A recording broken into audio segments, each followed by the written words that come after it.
നമസ്കാരം. ശ്രീ പൂന്താനം നമ്പൂതിരിയുടെ ഏറ്റവും വിശിഷ്ടമായ ഒരു രചനയാണ് ജ്ഞാനപ്പാന. ഭക്തകവികളിൽ ഏറ്റവും മുന്നിൽ തന്നെ നിൽക്കുന്ന സാക്ഷാൽ ഗുരുവായൂരപ്പൻ്റെ ഏറ്റവും വലിയ ഭക്തൻ, ഏറ്റവും പ്രിയപ്പെട്ട ഭക്തൻ തന്നെ പറയണം. അങ്ങനെയുള്ള പൂന്താനം നമ്പൂതിരിയുടെ രചനകളിൽ വിശിഷ്ടമായിട്ടുള്ള ജ്ഞാനപ്പാന ഒന്ന് അവലോകനം ചെയ്യാമെന്ന് വിചാരിക്കുന്നു. ഈ മലയാളത്തിലെ ഭക്തി സാഹിത്യത്തിൽ ഏറ്റവും മഹത്തായ ഒരു കൃതിയാണ് ഭക്തകവിയായ ഈ പൂന്താനം നമ്പൂതിരിയുടെ ജ്ഞാനപ്പാന. പൂന്താനം നമ്പൂതിരിയുടെ എന്ന് പറയുമ്പോൾ അദ്ദേഹത്തിൻ്റെ പേര് പോലും പലർക്കും അല്ലെങ്കിൽ ആർക്കും തന്നെ ശരിക്കും മനസ്സിലായിട്ടില്ല എന്നാണ് പറയുന്നത്. എല്ലാവരും അദ്ദേഹം അറിയപ്പെടുന്നത് പൂന്താനം നമ്പൂതിരി എന്നായതുകൊണ്ട് എല്ലാവരും തന്നെ അദ്ദേഹത്തെ അങ്ങനെ വിളിച്ചു വരുന്നു. 1547 മുതൽ 1640 വരെയാണ് അദ്ദേഹത്തിൻ്റെ ജീവിത കാലഘട്ടം കാണിക്കുന്നത്. മലപ്പുറത്തുള്ള കീഴാറ്റൂർ എന്ന സ്ഥലത്തെ പൂന്താനം ഇല്ലത്തിലാണ് അദ്ദേഹം ജനിച്ചത് എന്ന് പറയുന്നു. അല്ലാതെ ഒരു പേര് പൂന്താനം കവി എന്നല്ലാതെ മറ്റൊരു പേര് അദ്ദേഹത്തിന് എന്താണെന്ന് നമുക്കറിയില്ല. അഗാധമായിട്ടുള്ള തത്വചിന്തകൾ ഇതിൽ വരുന്നുണ്ട്. ജ്ഞാനപ്പാന വളരെ സാധാരണക്കാരന് മനസ്സിലാവുന്ന രീതിയിൽ മലയാളത്തിലാണ് രചിച്ചതെങ്കിലും ഈ തത്വചിന്തകളിൽ വരുന്ന അർത്ഥം ഗ്രഹിക്കണമെങ്കിൽ അത് കുറച്ച് വിശദീകരണം ആവശ്യമുണ്ട്. ഭഗവത്ഗീത പോലെ തന്നെ പവിത്രമായിട്ടുള്ള ഒരു ഗ്രന്ഥം തന്നെയാണ് നമുക്ക്, പ്രത്യേകിച്ച് മലയാളികൾക്ക്, ഈ ജ്ഞാനപ്പാന. ഭഗവത്ഗീതയ്ക്ക് കുറച്ച് സംസ്കൃതം അറിയണമല്ലോ, ശ്ലോകങ്ങൾ സംസ്കൃതത്തിലായതുകൊണ്ട് ഒരു സാധാരണക്കാരനെ, സംസ്കൃതം പഠിക്കാത്തവർക്ക് അത് മനസ്സിലാക്കണമെങ്കിൽ കുറച്ച് ബുദ്ധിമുട്ടുണ്ട്. എങ്കിലും ഇപ്പോൾ ധാരാളം അതിനുള്ള ചാൻസസ് ധാരാളമായിട്ട് ഉണ്ട്. അപ്പം ജ്ഞാനപ്പാന, ഭാഷാകർണാമൃതം, സന്താനഗോപാലം പാന, ഇതെല്ലാം ഈ പൂന്താനം നമ്പൂതിരിയുടെ വിശിഷ്ടമായിട്ടുള്ള കൃതികളാണ്. അതിൽ തന്നെ ഏറ്റവും പവിത്രമായിട്ടുള്ള ഒരു കൃതിയാണ് ഈ ജ്ഞാനപ്പാന. ഈ പാന എന്ന് പറയുന്നത് സ്തോത്രരൂപത്തിലുള്ള വൃത്തത്തിലാണ് ഇത് രചിച്ചിട്ടുണ്ടാവുക. ലളിതമായ ഭാഷയിൽ ജീവിതത്തിൻ്റെ അർത്ഥശൂന്യതയും അർത്ഥവും, എങ്ങനെയാണ് ജീവിതം നശ്വരമാകുന്നത്, അപ്പോൾ ജീവിതം മായയാണ്, നശ്വരമാകുന്നത് എന്നുള്ളതൊക്കെ തത്വചിന്തകളിലാണ് വരുന്നത്. ആ തത്വചിന്തയെ വിശദീകരിക്കുന്ന അല്ലെങ്കിൽ ഉറക്കെ പ്രഖ്യാപിക്കുന്ന ഒരു കൃതി തന്നെയാണിത്. ഭഗവാനിലുള്ള ഒരു ഭക്തി മാത്രമേ ഈ ലോകത്ത് ശാശ്വതമായിട്ടുള്ളൂ എന്ന് തത്വചിന്തകൾ അടങ്ങിയിട്ടുള്ള വരികളാണ് ഇതിലുള്ളത്. ഇപ്പം നമ്മുടെ ജീവിതത്തിൽ നാമജപം മാത്രമാണ് നമ്മളെ ഭഗവാനിലേക്ക് എത്തിക്കുന്നത് അല്ലെങ്കിൽ നിലനിൽക്കുന്നത് എന്ന് തന്നെ പറയാം. മറ്റെല്ലാം മായയാണ്, ജീവിതം തന്നെ ഒരു മായയാണ്. ഇപ്പോൾ ഭാരതീയരായ നമ്മൾ എല്ലാവരും തന്നെ ഈ ഒരു കൃതി പഠിക്കണം, കേൾക്കണം, പഠിക്കണം. അതും ചെയ്തില്ലെങ്കിൽ നമ്മളുടെ ജന്മം, അതായത് മനുഷ്യജന്മം ദുർലഭമാണല്ലോ, ആ വിശിഷ്ടമായിട്ടുള്ള ഒരു ജന്മമാണ്, ദുർലഭമായിട്ടുള്ള ജന്മമാണ്. ആ വിശിഷ്ട ജന്മം കിട്ടിയിട്ട് നാം മനുഷ്യരായിട്ട് ഇന്ന് ജീവിക്കുന്ന ഈ കാലഘട്ടത്തിൽ നമ്മുടെ ജന്മം വെറുതെ പാഴായി പോവും ഇതിനെപ്പറ്റിയൊക്കെ അറിഞ്ഞിട്ടില്ലെങ്കിൽ. അപ്പോൾ സാധാരണക്കാരന് കുറച്ച് നാരായണീയം ആണെങ്കിലും ഭഗവാനെ പറ്റി തന്നെ പറയുന്ന കൃതിയാണെങ്കിൽ ഭഗവത്ഗീതയും വളരെ വിശിഷ്ടമാണ്. എങ്കിൽ പോലും അതിന് രണ്ടിലും സംസ്കൃതത്തിലാണ് ശ്ലോകങ്ങൾ വരുന്നത്. ഇവിടെ മലയാള ഭാഷ ആയതുകൊണ്ട് ഭക്തർക്ക് പെട്ടെന്ന് പഠിക്കാനും അതിലെ തത്വങ്ങൾ ഉൾക്കൊള്ളാനും കഴിയും.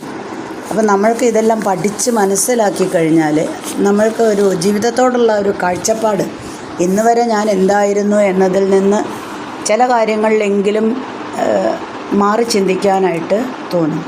ഇന്ന് വരെ ഞങ്ങൾ നല്ലതായിരുന്നു എന്ന് പറയുന്നവർക്ക് കൂടുതൽ നല്ലതാവാനും, അല്ല ഇന്ന് വരെ ഞാൻ ഇത്രയും വിഡ്ഢിയായിട്ടാണോ ജീവിച്ചത് എന്ന് പോലും തോന്നും ഇതിലെ തത്വങ്ങൾ പഠിച്ചു കഴിഞ്ഞാൽ.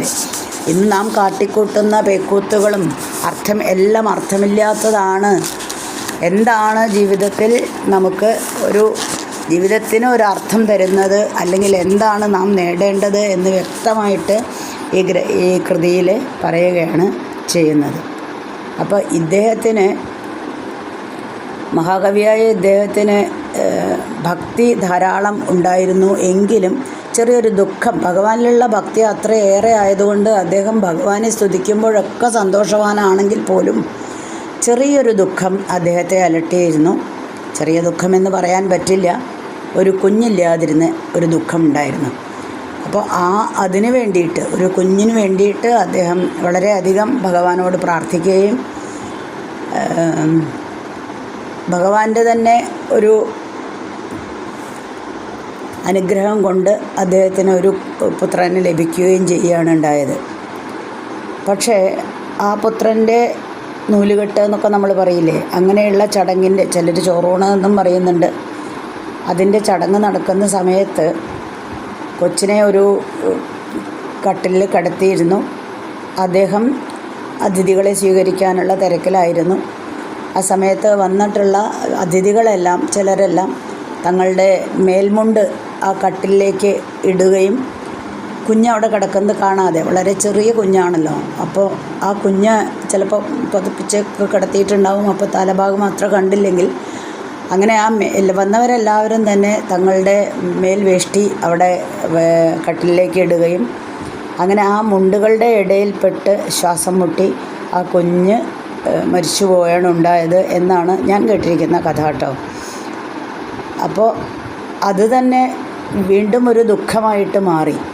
ആ ദുഃഖത്തെ മറികടക്കാൻ വേണ്ടിയിട്ട് വീണ്ടും കൃഷ്ണനെ, അല്ലെങ്കിൽ സാക്ഷാൽ ഭഗവാനെ, ശ്രീകൃഷ്ണനെ അല്ലെങ്കിൽ ഭഗവാനെ വീണ്ടും ഭക്തിയോടെ പ്രാർത്ഥിക്കുകയാണ് ചെയ്യുന്നത്. അപ്പോൾ എന്താണ് ഇങ്ങനെ ചെയ്തത് എൻ്റെ ഭഗവാനെ? പുത്രദുഃഖത്തിന് വേണ്ടി ഞാൻ യാചിച്ചപ്പോൾ അങ്ങൊരു പുത്രനെ തന്നു, എന്നിട്ട് അങ്ങ് തന്നെ അതിനെ എടുത്തല്ലോ എന്ന് മനസ്സിൽ ഇടയ്ക്ക് നമുക്കും പരിഭവം തോന്നുമല്ലേ ഭഗവാനോട്? അതുപോലെയൊക്കെ തോന്നി. എങ്കിലും അതിൽ നിന്ന് മറികടക്കാനുള്ള ഒരു വഴി ഇത് തന്നെയാണ് എന്ന ഒരു രചന, അതായത് എന്താണോ തൻ്റെ ദുഃഖം എന്നതിൻ്റെ ഒരു രചന തന്നെയാണ് ഈ കൃതി. അപ്പം തന്നെ അതിൽ പറയുന്നുണ്ടല്ലോ, ഉണ്ണികൃഷ്ണൻ മനസ്സിൽ കളിക്കുമ്പോൾ ഉണ്ണികൾ മറ്റു വേണമോ മക്കളായെന്ന്. സത്യം അതാണല്ലോ. സാക്ഷാൽ ഭഗവാനാണ് എപ്പോഴും നമ്മുടെ മനസ്സിൽ. പിന്നെ നമ്മൾക്ക് വേറൊരു കുഞ്ഞിൻ്റെ ആവശ്യം ഇല്ല, അതുകൂടെ വ്യക്തമാക്കുകയാണ്. അപ്പോൾ അതിനെപ്പറ്റി നീ ദുഃഖിക്കണ്ട എന്നുള്ളതിൻ്റെ ഒരു വരികൾ കൂടെ ഇതിൽ വരുന്നുണ്ട്. അപ്പോൾ ജീവിതം വളരെ നിസ്സാരമാണ്. നമ്മളെന്തൊക്കെയോ ചിന്തിച്ചു കൂട്ടും ഒരു ജീവിതം നയിക്കുന്ന കാലഘട്ടത്തിൽ. നമ്മുടെ ജീവിതത്തിൻ്റെ കാലഘട്ടത്തിൽ നമ്മൾ ഇതിനു മുന്നേയുള്ള ഭഗവത്ഗീത വളരെ വിശദമായിട്ട് പഠിച്ചു കഴിഞ്ഞു. നാരായണീയവും പഠിച്ചു, പക്ഷേ എങ്കിലും അത് ചാനലിൽ അപ്ലോഡ് ചെയ്തിട്ടില്ല, അപ്ലോഡ് ചെയ്യാം. അതിലെല്ലാം വന്ന തത്വങ്ങൾ ഇത് എല്ലാം നമ്മൾ എന്തിനൊക്കെയോ വേണ്ടി ആർത്തി പൂണ്ട് ജീവിക്കുന്നു. ഞാൻ എൻ്റെ ഇത് മാത്രമാണ് നമ്മൾക്കുള്ള ഒരു ചിന്താഗതി. അത് നമ്മുടെ മനസ്സിൽ നിന്ന് എന്ന് കളയുന്നോ, നമ്മളുടെ മനസ്സിലെ എല്ലാ ദുഷ്ടത്തരങ്ങളും മാറി കഴിയുമ്പോൾ നമ്മൾ കുറച്ച് പടിപടിയായിട്ട് ഭഗവാനോട് അടുക്കും. അങ്ങനെ ഭഗവാന്റെ ഉള്ള ഒരു ഭക്തി മാത്രമാണ് ശാശ്വതമായിട്ട് ഈ ലോകത്ത് ഉള്ളത് എന്ന് നമുക്ക് മനസ്സിലാക്കി തരുന്ന ഒരു കൃതിയാണ്. വളരെയധികം ഈ ദുഃഖത്തിൽ നിന്ന് എഴുതിയ, പുത്രദുഃഖത്തിൽ നിന്ന് സ്വന്തം അനുഭവമാണല്ലോ അത്. അപ്പോൾ അതിൽ നിന്ന് ഉടലെടുത്ത കുറച്ച് വരികളായതുകൊണ്ട് ആ വരികൾക്ക് ആത്മാർത്ഥത കൂടും.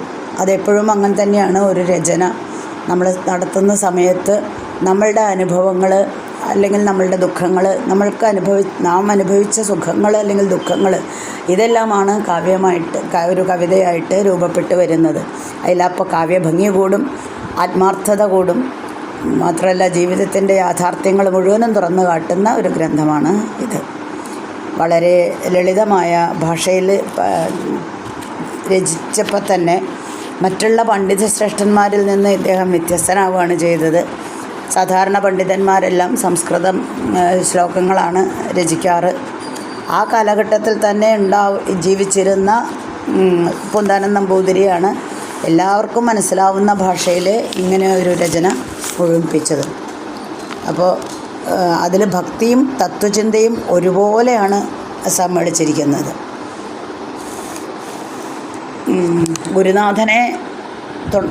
ഗുരുനാഥൻ്റെ അനുഗ്രഹത്തോടെയാണ് നമ്മളെപ്പോഴും എല്ലാ കാര്യങ്ങളും ചെയ്യേണ്ടത്. ഭഗവാനെ പ്രാർത്ഥിച്ച് മാത്രമേ നമ്മൾ എല്ലാ കാര്യങ്ങളും തുടങ്ങാറുള്ളൂ സാധാരണ. അതേപോലെ തന്നെ നമ്മൾ ഗുരുനാഥന്മാരായിട്ട് മനസ്സിൽ വിചാരിക്കുന്ന ആര് തന്നെ ആയാലും ഭഗവാനോടൊപ്പം തന്നെ ഗുരുനാഥനെയും സ്മരിച്ചുകൊണ്ടാണ് ഈ കൃതിയും തുടങ്ങുന്നത്. കാരണം ഭഗവാന്റെ ഒരു അനുഗ്രഹം വേണമല്ലോ. ഇതെല്ലാം രചിക്കാൻ പോവുകയാണ്, പുതിയ കവിത രചിക്കാൻ പോവുകയാണ്. അപ്പോൾ അതിന് ഭഗവാന്റെ ഒരു അനുഗ്രഹം വേണം, അല്ലെങ്കിൽ നമ്മൾക്ക് വിചാരിച്ച പോലെ അത് പൂർത്തിയാക്കാനായിട്ട് സാധിക്കില്ല. എല്ലാം നിശ്ചയിക്കുന്നത് ഭഗവാനാണെന്ന് നമുക്ക് മനസ്സിലായിട്ടുണ്ടല്ലോ. ഇതിനു മുന്നേ നമ്മൾ ഭഗവത്ഗീതയിൽ പഠിച്ചിട്ടുണ്ട്. അപ്പോൾ ഭഗവാന്റെ അനുഗ്രഹം എന്നും തനിക്കുണ്ടാവണേ എന്ന് പ്രാർത്ഥിച്ചതിന് ശേഷം മാത്രമാണ് പൊന്താനം ഈ കൃതി തുടങ്ങുന്നത്. അപ്പോൾ ആദ്യത്തെ വരികളെല്ലാം ഗുരുനാഥൻ്റെ സ്മരണയാണ്.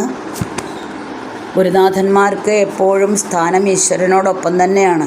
കാരണം ഈശ്വര സാക്ഷാത്കാരം നമ്മൾക്ക് നേടണമെങ്കിൽ ഈ നമ്മളുടെ പൂർവികർ രചിച്ചിട്ടുള്ള, നമ്മൾ ഗുരുനാഥരായിട്ട് ആദരിക്കുന്നവർ രചിച്ചിട്ടുള്ള പുണ്യപുരാണ ഗ്രന്ഥങ്ങളിൽ കൂടെയാണ് നമ്മൾ ഇതെല്ലാം മനസ്സിലാക്കുന്നത്.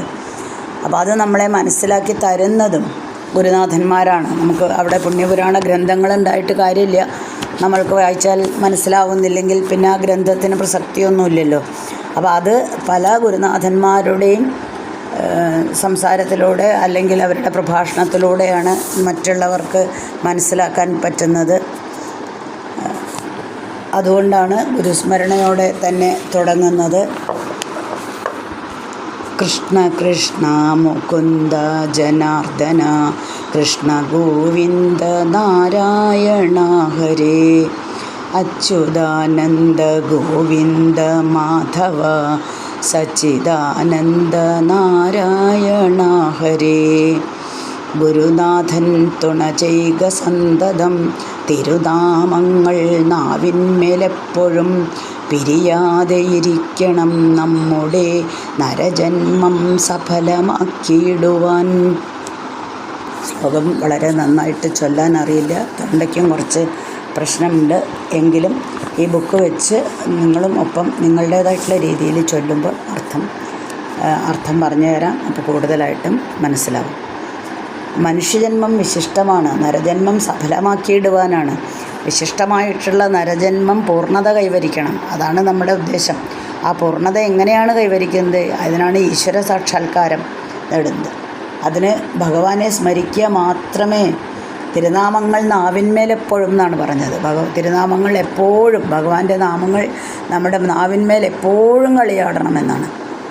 ഭഗവാനെ എപ്പോഴും സ്മരിച്ച് മനസ്സിൽ ഉറപ്പിക്കണം. വെറുതെ ആ ഭഗവത് നാമങ്ങൾ നമ്മുടെ മനസ്സിൽ ഉറപ്പിക്കണം. കഴിയുന്നതും നമ്മൾ അതിൽ തന്നെ നമ്മൾ കുട്ടികളോട് പറയുന്ന പോലെ practice makes a man perfect എന്നാണ്. ചൊല്ലി ചൊല്ലി ചൊല്ലി ചൊല്ലി എപ്പോഴും നമ്മുടെ നാവിലത് കളിയാടണമെന്നാണ് പറഞ്ഞത്.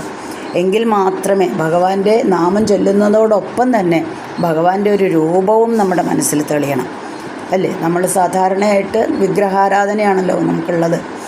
അപ്പോൾ ആ വിഗ്രഹാരാധനയിൽ സാക്ഷാൽ ഭഗവാൻ ശ്രീകൃഷ്ണൻ എന്ന് പറയുമ്പോൾ, അല്ലെങ്കിൽ നമ്മുടെ നാട്ടിലാണെങ്കിൽ വില്വാദ്രിനാഥൻ എന്ന് പറയുമ്പോൾ, ആ വില്വാദ്രിനാഥൻ്റെ ഒരു രൂപം നമ്മുടെ മനസ്സിൽ കാണും. അപ്പോൾ വില്വാദ്രിനാഥനെ സ്തുതിക്കുകയാണെങ്കിൽ, കൃഷ്ണ ഭഗവാനെ ശ്രീകൃഷ്ണനെ സ്തുതിക്കുകയാണെങ്കിൽ സാക്ഷാൽ ഭഗവാന്റെ ഒരു രൂപം, അതിനാണല്ലോ നമ്മൾ നാരായണീയത്തിൽ 1-ാമത്തെയും 100-ാമത്തെയും കേശാദിവാദ വർണ്ണനയൊക്കെ പഠിക്കുന്നത്. അപ്പോൾ അതെല്ലാം ചൊല്ലുമ്പോൾ, നമുക്ക് അർത്ഥം മനസ്സിലാക്കി ചൊല്ലുമ്പോൾ നമുക്ക് ആ രൂപം മനസ്സിൽ തെളിയും. അപ്പോൾ ഇതെല്ലാം കിട്ടണമെങ്കിൽ ഗുരുനാഥൻ്റെ അനുഗ്രഹം വേണം. അതുകൊണ്ട് എനിക്ക് ഈ കൃതി തുടരണമെങ്കിലും ഭഗവാന്റെ അനുഗ്രഹം അത്യാവശ്യമാണ് എന്ന് പ്രാർത്ഥിച്ചുകൊണ്ടാണ് അദ്ദേഹം ഈ വരികൾ പറഞ്ഞത്.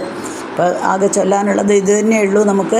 കൃഷ്ണ കൃഷ്ണ മുകുന്ദ ജനാർദ്ദന കൃഷ്ണ ഗോവിന്ദ നാരായണ ഹരേ. വെറുതെ ഇനി ഇത്രയും ഈ വരികൾ പോലും ചൊല്ലാൻ അറിയാത്തവർ വെറുതെ കൃഷ്ണ കൃഷ്ണ കൃഷ്ണ എന്ന് ജപിച്ചാലും മതി. അല്ലെങ്കിൽ നമുക്ക് 8 അക്ഷരങ്ങളുള്ള അഷ്ടാക്ഷരി മന്ത്രമുണ്ട്, 12 മന്ത്രമുണ്ട്, അല്ലേ? ഓം നമോ നാരായണായ ഉണ്ട്, ഓം നമോ ഭഗവതേ വാസുദേവായ, ഇത് രണ്ടും നമുക്കുണ്ട്. അപ്പോൾ അതുകൊണ്ട് ആദ്യം ഭഗവാനെ സ്തുതിച്ച് കഴിഞ്ഞു. അത് കഴിഞ്ഞ് ഇതിനെ കുറച്ച് ഒരു 13 ഘട്ടങ്ങളായിട്ടാണ് ഇതിനെ തിരിച്ചിരിക്കുന്നത്. ഒന്നാമത്തത് ഗുരുസ്മരണയാണ്, പിന്നെ രണ്ടാമത്തത് കാലലീല എന്നാണ് അറിയുന്നത്, മൂന്നാമത്തത് അധികാരിഭേദം, തത്വവിചാരം, കർമ്മഗതി, ജീവഗതി, ഭാരതമഹിമ, കാലമഹിമ, എന്തിൻ്റെ കുറവാണുള്ളത് എന്ന് വിവരിക്കുന്നു. മനുഷ്യജന്മം ദുർലഭമാണെന്ന് വിവരിക്കുന്നു. പിന്നെ സംസാര വർണ്ണനം, വൈരാഗ്യം, നാമമഹിമ, ഇങ്ങനെയായിട്ട് തിരിച്ചിട്ടാണ് ഈ ശ്ലോകങ്ങൾ വരുന്നത്. അപ്പോൾ അതിൽ ഓരോന്നായിട്ട് നമുക്ക് ഓരോ ദിവസം കുറച്ചായിട്ട് വായിക്കാം. ഓക്കെ. അസ്മിൻ പരാത്മനുപാത്മകൽപ്പി